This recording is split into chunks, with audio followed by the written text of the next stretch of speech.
Autumn is the ideal time to prune the plants in your garden, including the trees and shrubs, before the cold winter months set in. So let's get to it with a little bit of help from Jim's Mowing.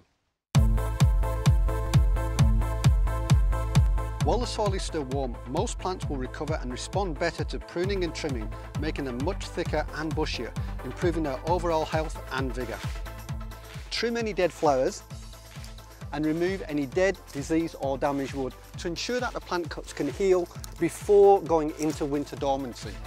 Hedges respond best to regular trimming every 6 to 8 weeks. Try to remove only the growing tips of the plant to keep them dense, compact and looking great. If you want your plants or garden to be a cut above the rest without all the hard work, why not let Jim's Mowing take care of your residential or commercial property?